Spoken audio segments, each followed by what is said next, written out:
تمام قسم کی تعریفات حمد و ثنا اللہ رب العزت کے لائق و زیبا ہے، جس کے قبضے قدرت میں موت و حیات، عزت و ذلت، امیری اور غریبی، بیماری اور تندرستی اور ہر قسم کا نفع و نقصان ہے۔ بے شمار درود و سلام ہو محمد مصطفیٰ صلی اللہ علیہ وآلہ وسلم پر، جس کو اللہ رب العزت نے تمام جہان والوں کے لیے رحمت الہدایت بنا کر مبعوث فرمایا صلی اللہ علیہ وآلہ وسلم۔ اتنا درود و سلام ہو کہ اللہ رب العالمین ہم تمام لوگوں سے راضی ہو جائے۔ سیرت سیریز میں جیسا کہ ہمیں علم ہے کہ آج کا جو لیکچر ہے پارٹ 13 ہے، تو پھر سے وہ بات ریپیٹ کرتے ہیں جو پہلے بھی ہم کر چکے ہیں کہ آپ تمام لوگ ایک بار اس اسپیس کے لنک کو ریٹویٹ اور شیئر کر دیں تاکہ زیادہ سے زیادہ تک بات پہنچ سکے۔ اور دوسری بات ہے تھوڑا صبر و اطمینان کے ساتھ بیٹھیں، اور کیونکہ ہم سیرت جس کا پڑھ رہے ہیں وہ the best of the best creation ہے، اور سیرت کا پڑھنا یہ عبادت میں شامل ہوتا ہے۔ تو 1 منٹ ہم بس انتظار کریں گے تاکہ زیادہ سے زیادہ لوگ آ سکیں، اور آپ جو لنک شیئر کریں گے یا ریٹویٹ کریں گے تو صدقہ جاریہ ہوگا ایک طرح سے، کہ جو لوگ بھی اس لنک کے ذریعے جڑے ہوں سیرت کو سنتے ہیں۔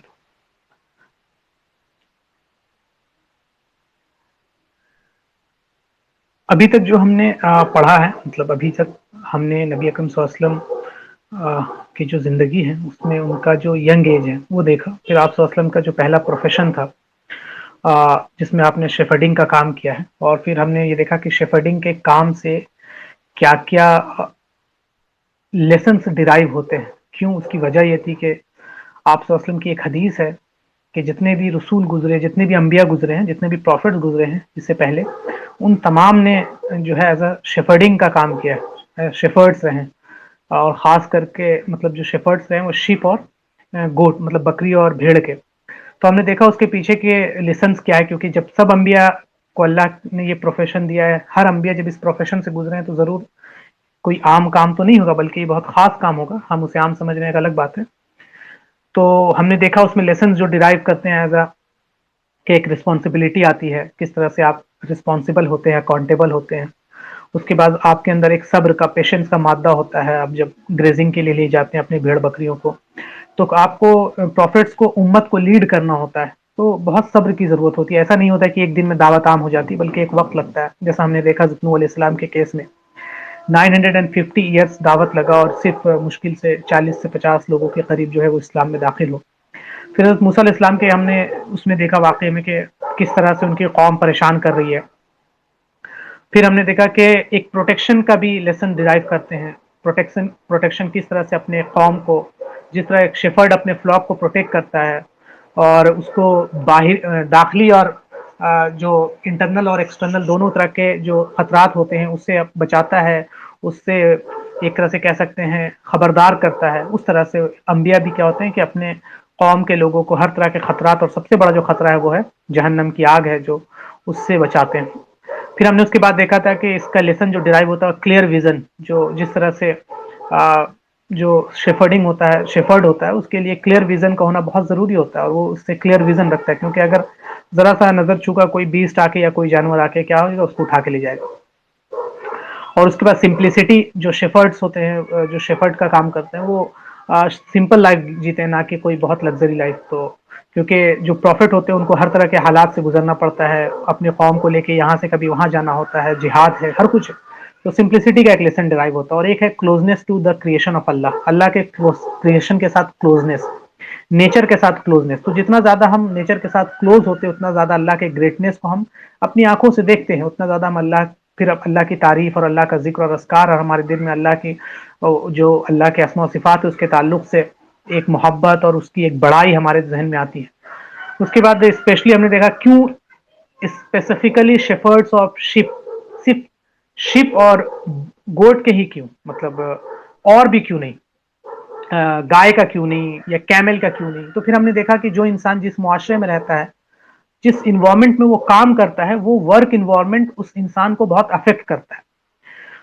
تو اس میں ہم نے دیکھا کہ کیونکہ جو شیپ ہے، کیونکہ جو گوٹس ہوتے ہیں وہ بہت زیادہ نازک ہوتے ہیں اور بہت زیادہ ویک ہوتے ہیں، تو ان کے لیے ایکسٹرا کیئرنگ